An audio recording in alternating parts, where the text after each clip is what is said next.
आज हम पढ़ रहे हैं मेवाड़ का इतिहास। मेवाड़ के इतिहास की शुरुआत करने से अपने को सबसे पहले जानना है मेवाड़ का नाम क्या है। अपना टॉपिक मेवाड़ का नाम तो जानना है।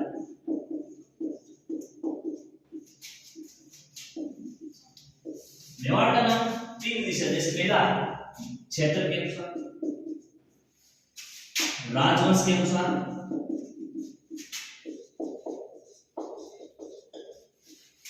क्षेत्र की बात करें तो इसको संस्कृत में कहा जाता है वेद पाठ, हिंदी में इसको कहा जाता है प्राग पाठ,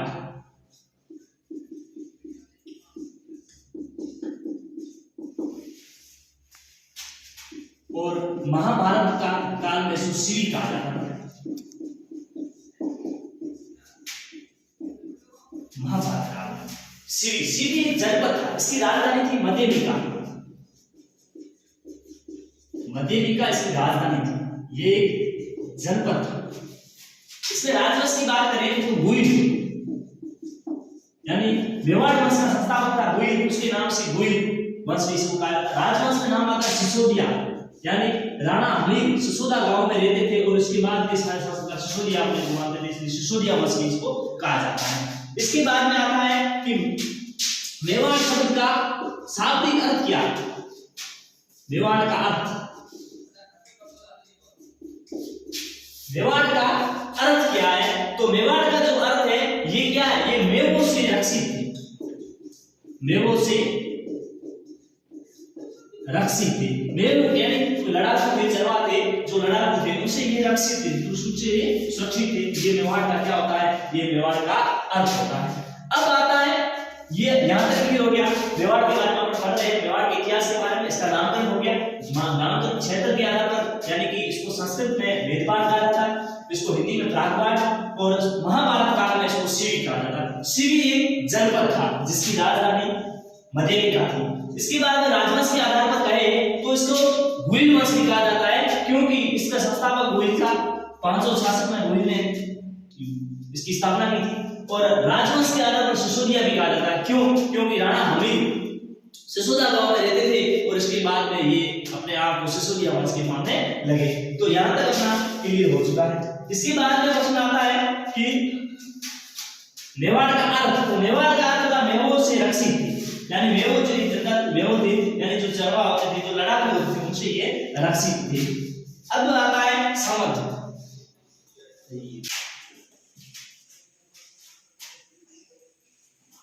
अब आता है मेवाड़ राजवंश का संबंध। मेवाड़ राजवंश का संबंध अपना टॉपिक है। अब मेवाड़ राजवंश को विदेशी किसने कहा? पहला प्रश्न अपना बन गया यहाँ, विदेशी किसने माना? तो कर्नल जेम्स टोड ने, कर्नल जेम्स टोड ने और वीएस स्मिथ ने। कर्नल जेम्स टोड और वीएस स्मिथ के अनुसार ये मेवाड़ राजवंश के विदेशी लोग, उन्होंने विदेशी बताया। फिर आता है सूर्यवंशी, फिर आता है सूर्यवंशी। सूर्यवंशी डॉक्टर गोपीचंद हीराचंद ओझा के अनुसार, यानी कि डॉक्टर गोपीचंद हीराचंद ओझा ने बताया कि मेवाड़ राजवंश के लोग सूर्यवंशी थे। अब इसके प्रमाण, यानी मेवाड़ी सूर्यवंशी थे, इसके प्रमाण कहां से मिलते हैं?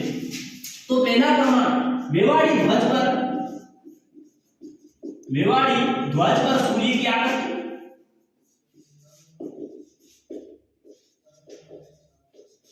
दूसरा, बप्पा रावल के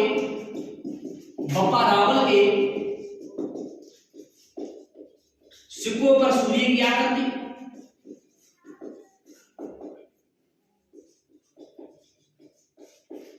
और तीसरा है रायमल द्वारा लिखे गए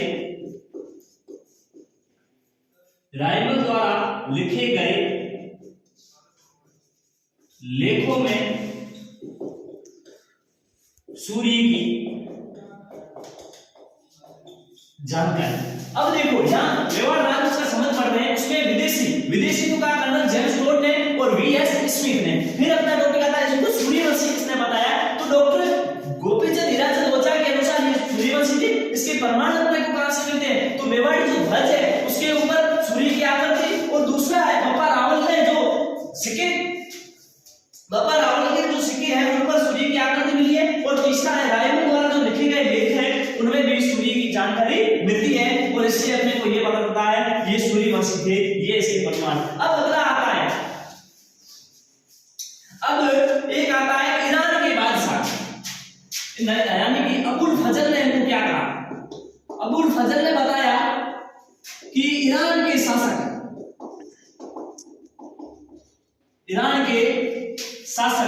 नौशेखा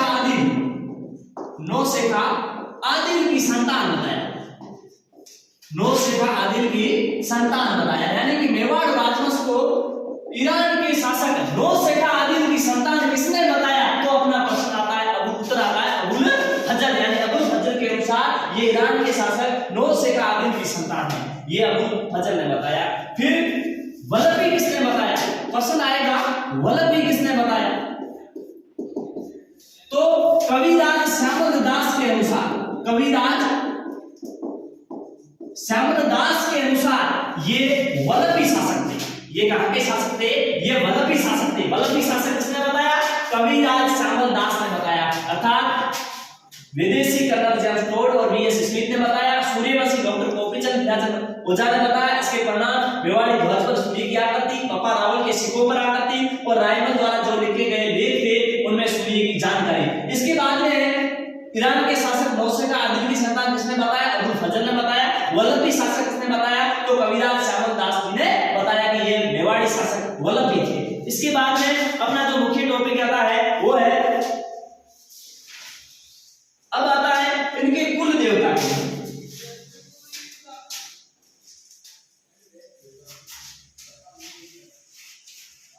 ये राजवंश के संबंध हो गए। इसके बाद में कुल देवता जिनका मंदिर बना हुआ कैलाशपुरी उदयपुर, कैलाशपुरी उदयपुर के अंदर इनका मंदिर बना हुआ, और इनके ये कुल देवता। फिर आता है कुल देवी। कुल देवी इनकी थी बाण माता, जिसको बरबड़ी माता भी कहा जाता है, बरबड़ी माता भी कहा जाता है। इनका मंदिर बना हुआ राजसमंद में, और चारभुजा नाग का मंदिर कहां बना हुआ है, तो गढ़बोर चित्तौड़गढ़, गढ़बोर चित्तौड़ में बना हुआ है। फिर आराध्य देवी, आराध्य देवी, आराध्य देवी है चारभुजा माता, चारभुजा माता का मंदिर कहां बना हुआ, तो हल्दी घाटी राजसमंद में, हल्दी घाटी में बना हुआ, और हल्दी घाटी कहां है, तो राजसमंद के अंदर है। अब देखो यहाँ, यानी कि मेवाड़ राजवंश के कुल देवता कौन है, तो एकलिंग जी, एकलिंग जी का मंदिर कहां है, कैलाशपुरी उदयपुर के अंदर है।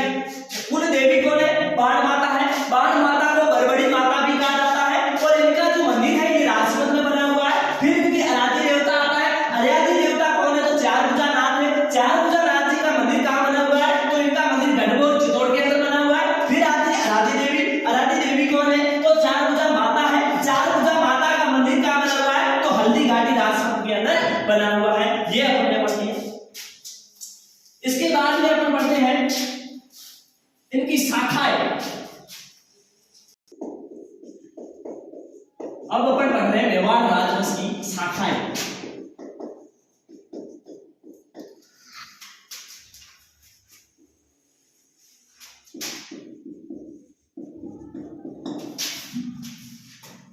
शाखाएं पढ़ रहे हैं, यहां शाहपुरा हो गया, यहां चित्तौड़ हो गया, चित्तौड़गढ़ की शाखा, प्रतापगढ़ हो गया, डूंगरपुर हो गया, बांसवाड़ा हो गया, और उदयपुर। ये मेवाड़ राजवंश की शाखाएं 1613 ईस्वी में, ये जो शाहपुरा है 1613 ईस्वी में इसकी स्थापना सुजान सिंह जी ने की। 566 ईस्वी में भुइल ने की थी चित्तौड़ की।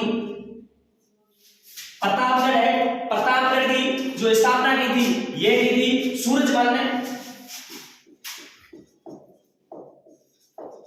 1473 में डूंगरपुर हो गया, डूंगरपुर की थी सामंत सिंह ने। 1478 ईस्वी में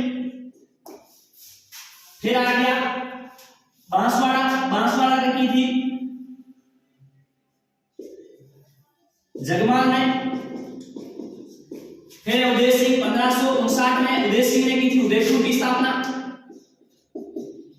ये हो गई मेवाड़ राजवंश की शाखा है। शाहपुरा 1613 ईस्वी में इसने की थी सुजान सिंह ने। चित्तौड़गढ़ 566 ईस्वी में भुइल ने की थी, जिसको भुइल द्वितीय भी कहा जाता है। प्रतापगढ़ की सूरजमल ने की थी 1473 ईस्वी में। 1478 में सामंत सिंह जी ने की थी डूंगरपुर की स्थापना, और बांसवाड़ा की जगमाल ने की थी, और उदयपुर की 1559 ईस्वी में उदय सिंह जी ने जो की थी। ये हो गई मेवाड़ की शाखाएं। यहां तक अपने के लिए शाखाएं हमने पढ़ी। मेवाड़ की शाखाएं शाहपुरा 1613 ईस्वी में सुजान सिंह जी ने स्थापना की। चित्तौड़गढ़ की 566 भुइल ने की, जिसको गुहा द्वितीय भी कहा जाता है। प्रतापगढ़ की सूरजमल ने की थी 1473 ईस्वी में स्थापना। डूंगरपुर की सामंत सिंह जी ने की थी 1478 ईस्वी में। बांसवाड़ा की जगमाल ने की थी, और उदयपुर की 1559 ईस्वी में उदय सिंह जी ने की थी। ये हो गई मेवाड़ की शाखाएं। हम पढ़ते हैं रघुवंशी, यदुवंशी और रघुवंशी। यदुवंशी और रघुवंशी। अब मेवाड़ी शासक जो थे ये यदुवंशी थे या रघुवंशी थे, इसके बारे में क्या देखो। यदुवंशी कृष्ण के वंश, रघुवंशी भगवान राम के वंश। अब यदुवंशी में अपन कह सकते हैं यादव आते हैं और आते हैं भाटी। यादव और भाटी जो हैं ये यदुवंशी यानी कृष्ण वंश के होता है। रघुवंशी के राम वंश है, जैसे कछुआ राम के पुत्र कुश के वंशज के कहा जाता है, रामवंशी। रघुवंशी कछुआ शासक है जो जयपुर अमेर के हैं। फिर है अपने मेवाड़ी, ये मेवाड़ी भी कौन से हैं, ये रघुवंशी शासक है, भगवान राम के वंश के। यानी यदुवंशी और रघुवंशी में जो मेवाड़ी शासक है ये मेवाड़ी शासक रघुवंशी शासक है। कैसे शासक है, रघुवंशी शासक है। यदुवंशी की बात करें तो यदुवंशी कृष्ण के वंशज होते हैं, और इनमें यादव और भाटी होते हैं यदुवंशी के अंदर, और रघुवंशी के अंदर अपने मेवाड़ी शासक हैं। इसके बाद अपन पढ़ते हैं मेवाड़ी ध्वज के बारे में।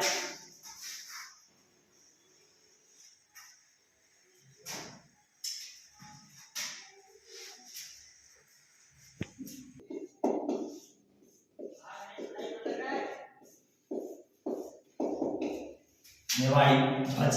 अब देखो मेवाड़ी ध्वज के अंदर सूर्य की आकृति का उल्लेख किया गया है। सूर्य की आकृति का उल्लेख किया गया है।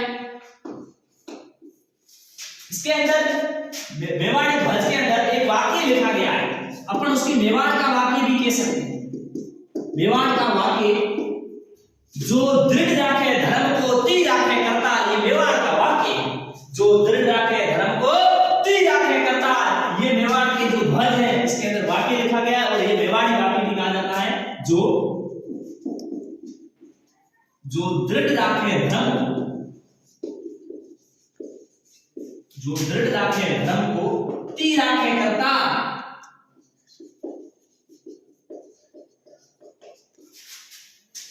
मेवाड़ी ध्वज के अंदर एक तरफ पूंजा भील का फोटो है, भील की छवि है, और दूसरी तरफ महाराणा प्रताप का, सामने की ओर महाराणा प्रताप। महाराणा प्रताप के बारे में भी अपन आगे पढ़ेंगे। महाराणा प्रताप एक ऐसा योद्धा था जो कभी मुगलों की अधीनता स्वीकार नहीं की, अपने बहुमत पे, और ऐसे वीर शासकों के बारे में अपन पढ़ रहे हैं। और अपन को इस राजपूताना पर गर्व होना चाहिए। अपने राजस्थान पर भी, राजस्थान में रहकर गर्व होता है कि हमारे जो पूर्वज थे जिन्होंने मुगलों, अरबों, तुर्कों के सामने लड़ते ही रहे, कभी उनकी स्वाधीनता स्वीकार नहीं की, अपनी स्वाधीनता से लड़ते रहे। और ऐसे वीर शासक जो थे ये मेवाड़ी शासक थे। इसके बारे में ये हो गया ध्वज के बारे में, यानी ध्वज में किसकी आकृति है, तो ये सूर्य की आकृति है। ध्वज में वाक्य कौन सा है, तो जो दृढ़ राखे धर्म को ती राखे करता वाक्य है। और पूजा भील की छवि एक तरफ ध्वज में, और दूसरी तरफ राणा प्रताप की भी छवि है। ये हो गया अपने मेवाड़ी वंश के बारे में। अब अपन पढ़ते हैं मेवाड़ वंश के शासकों के बारे में। तो मेवाड़ वंश का जो संस्थापक था गुहिल, इसको अपन गुहा द्वितीय भी कहते हैं, इसका नाम गुहा द्वितीय भी है। संस्थापक है ये मेवाड़ वंश का।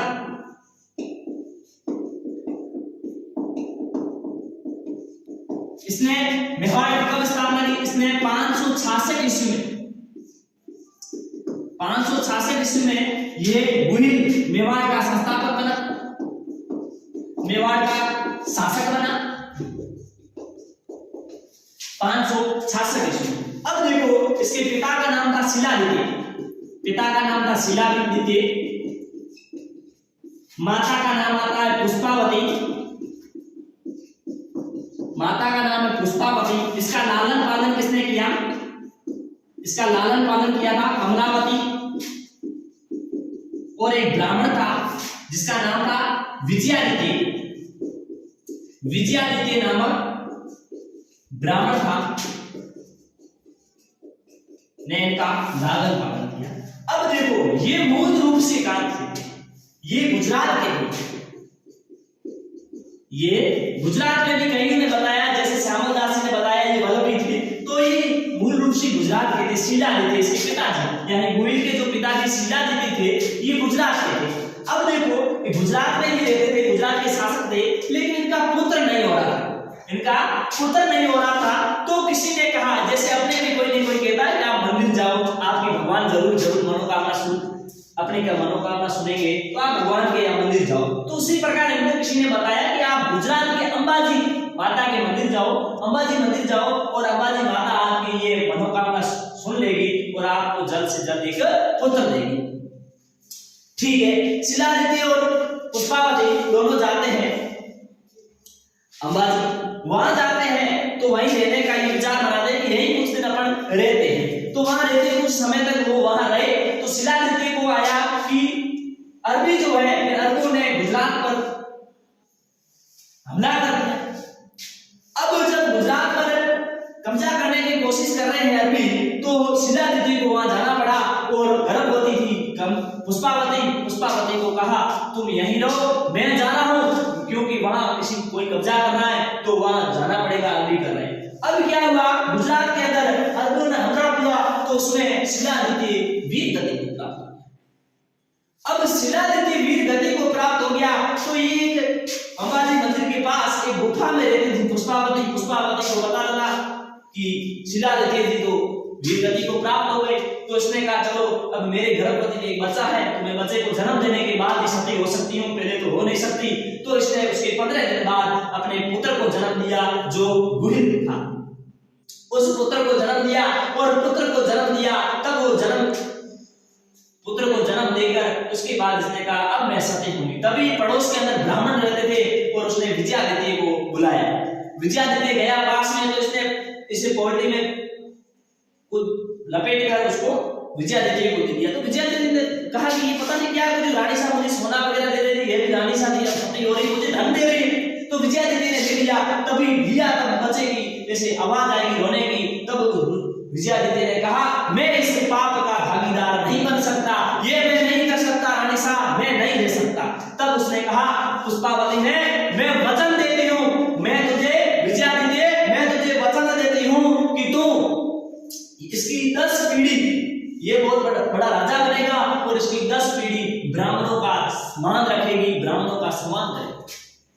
तो विजयादित्य ने ले लिया और इसमें लालन पालन विजयावती और कमलावती ने किया।